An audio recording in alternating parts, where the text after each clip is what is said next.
여러분 안녕하십니까? 아라몰라TV 배진용입니다. 여러분들은 내년 2022년도 대선이 무난히 치루어질 수 있다고 생각하십니까? 여러분, 이 영상을 끝까지 봐주시길 바랍니다. 광고도 붙지 않을 것입니다. 다가올 내년 선거에 대해서 국민들의 의견이 아주 분분합니다. 현재 가장 핵심 사항으로 대두되고 있는 것이 정권 교체라고들 합니다.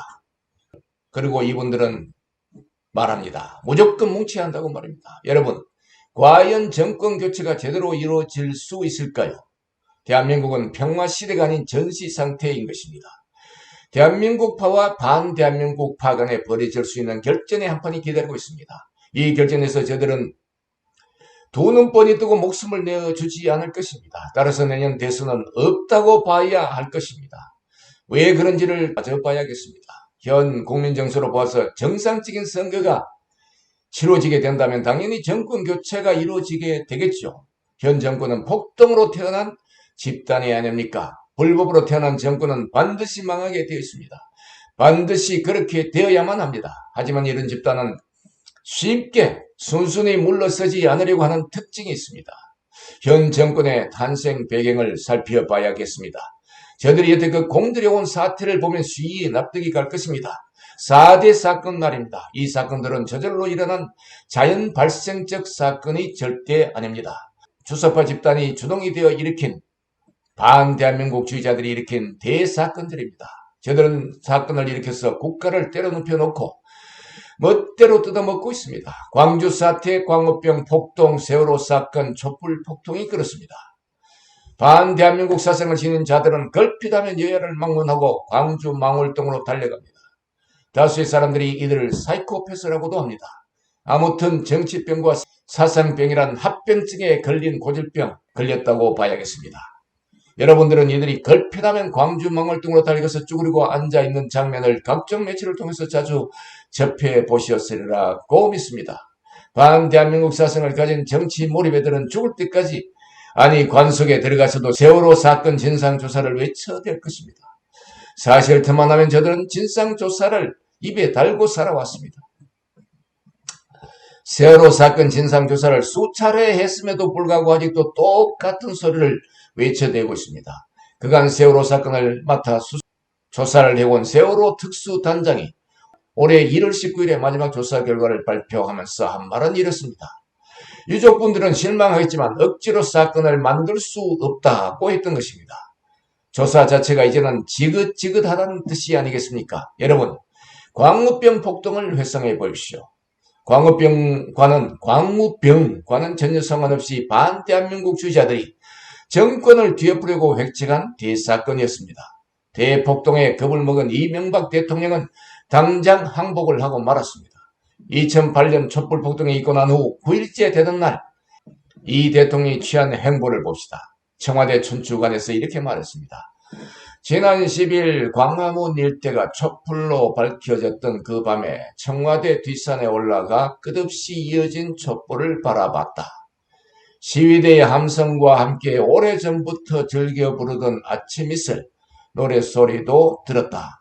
이렇게 말했던 것입니다. 여러분, 아침 이슬이란 가수 양현이 시위가 있을 적마다 달려가서 불러온 그런 노래가 아닙니까? 즉 시위 노래라는 것이죠. 이 대통령이 이 노래를 오래전부터 즐겨 불렀다고 말했던 것입니다. 이거 뭐하자는 얘기입니까? 이명박 대통령이 현실 파악을 제대로 못하고 자신의 색깔을 드러냈다고 밖에 볼 수가 없습니다. 여러분, 세월호 사건을 보십시오. 몽의 유명한 어록을 잘 기억하시죠? 애들아 미안하다, 고맙다라는 말입니다.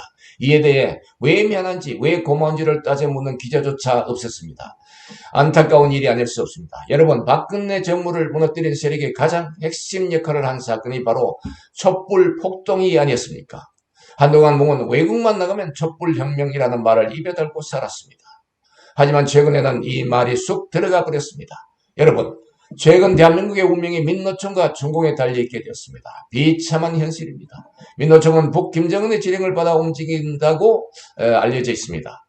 대한민국을 지키려는 자들은 이를 잘 간파해야 할 것입니다. 여러분, 광우병과 촛불폭동도 이들이 주동이 되어 일으킨 사건이라는 사실을 제대로 인식해야 할 것입니다. 그리고 광주 사태와 세월호 사건은 이들에게 뜯어먹기 좋은 먹거리를 제공해 오고 있습니다.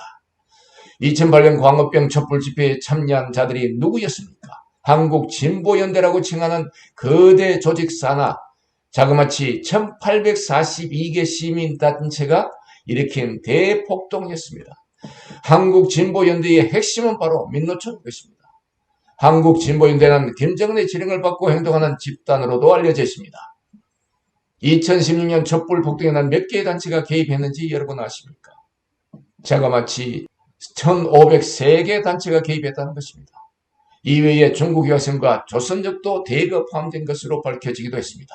여러분, 1842개 단체, 1503개 단체, 이처럼 많은 숫자의 단체들이 대한민국 전역에 걸쳐 있다는 사실만 봐도 무시무시하지 않습니까? 많은 분들이 말합니다. 이미 대한민국은 끝났다고 말합니다. 반대한민국 세력이 대한민국을 완전 장악했다는 소리입니다. 유구한 역사를 자랑하는 대한민국이 하루아침에 이처럼 처참하게 그리고 무기력하게 무너질 수는 없지 않습니까? 대한민국에 거주하고 있는 중국인은 현재 110만을 넘어서고 있습니다. 현 정부가 중국인들의 대한민국 국내 거주와 입국을 응원해오고 있으며 이들을 VIP 귀빈 대접을 해주고 있습니다. 필요할 적마다 써먹어야 하니까 대접이 극진할 수밖에 없다고 봐야 할 것입니다. 여러분, 중국이 이미 대한민국을 장악하고 있다는 소리 자주 들어보셨죠? 거저 하는 말이 아닙니다. 몽은 정령들을 시켜서 2019년 11월 달에 중국 공산당과 한중 동맹을 맺도록 했습니다.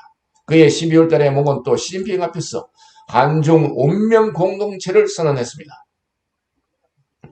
그리고 몽은 2017년 베이징 대강연에서 중국은 높은 산봉우리, 즉 대국이고 한국은 작은 산봉우리, 작은 나라라고 했습니다. 석국이 되겠다고 자진해서 선언한 것입니다. 자, 내년 대선으로 돌아가 봅시다. 현재 대부분 국민 정서는 몽을 당장 국립호텔로 보내야 한다고 외쳐대고 있습니다. 하지만 뭔가 그 일당들이 자신들의 운명을 뻔히 알면서 대선이라는 경사를 순조롭게 치르도록 놔두겠습니까?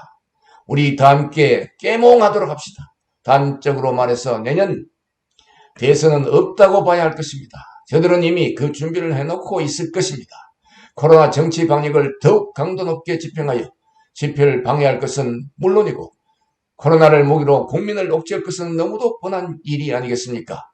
만약 대선이 있다면 저들은 이미 부정선거 프로그램을 준비해 놓고 있을 것입니다. 지난 4.15 부정선거 증명해 보였듯이 저들의 선거 조작은 이미 노하우가 쌓여서 난 놓고 기억자요, 지게 놓고 A자처럼 누워서 잠자기처럼 아주 쉬운 일이 되어버렸습니다. 저들은 영구 집권을 노리고 있을 것입니다. 이미 그 프로젝트가 가동되었다고 해야 할 것입니다. 지난 7월 3일 민주노총 여의도 집회가 있었습니다. 8천여 명이 모였다는 언론 집회가 있었습니다. 이 집회에 앞서 6월 29일 현 국무총리 김부겸이 민주노총 지도부를 만났습니다. 김부겸이 집회 자제를 호소했다고 언론 매체를 통해서 보도되었습니다. 여러분, 김부겸이란 인물이 누굽니까? 주사파 골수 분자 중 한 명이 아닙니까? 김부겸이 한 말은 완전 180도 뒤집어서 생각해 봐야 할 것입니다. 저들의 숨겨진 면담 내용은 과연 무엇이었을까요? 11월 3일 국가 위장 전복 사건을 위해 기획 중인 대규모 폭동이었을 것으로 생각됩니다. 민주노총 내부 문건에 따르면 저들은 11월 3일을 D-Day로 잡아서 현 정권을 완전히 엎어버리겠다는 기획을 하고 있다는 것입니다. 여러분, 현 정권을 엎어버리겠다는 말, 엎어버리겠다고 하는 말 속이 시원하신가요? 저들이 하는 말은 내년 대선을 없애버리겠다는 것입니다. 다시 말해서 친위 폭동을 감행하여 몽의 감옥행을 저지함과 동시에 반대한민국 주사파 정권을 연장하겠다는 음모인 것입니다. 몽에게는 이 얼마나 반가운 소리입니까? 여러분, 김정은, 시진핑, 몽자인의 힘을 얻고 덤비는 자들에 대항해서 대한민국을 위해 싸울 군사가 과연 누굽니까? 없습니다. 참담합니다. 그동안 보수당이라고 믿어온 국민의힘당은 이미 항복당이 되고 말았습니다. 여러분, 이제 바보 같은 생각 그만해야 합니다. 반대한민국을 주장해온 주사파들이 자신들에게 걸림돌이 된다고 싶은 언론사, 즉 조중동도 주사파 요원들을 침투시켜 완전 장악해 버렸지 않습니까? 저들이 자신들에게 해를 끼친다고 생각되는 대한민국의 보수우파 정당을 그냥 놔둘 거라고 생각한다면 이 얼마나 어리석은 생각이겠습니까? 하태경, 조경태, 원희룡 등등 주사파들을 침투시켜 이미 작살을 내버렸습니다.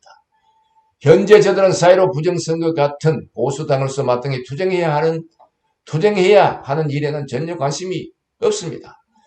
자칫하면 자신들이 현재 누리고 있는 자리까지 잃게 될까봐 발발 떨고 있는 그런 상태입니다. 저들은 뭉이 정권 연장을 하든 김정은이 대한민국의 정권을 잡든 별로 개의치 않는 것 같습니다.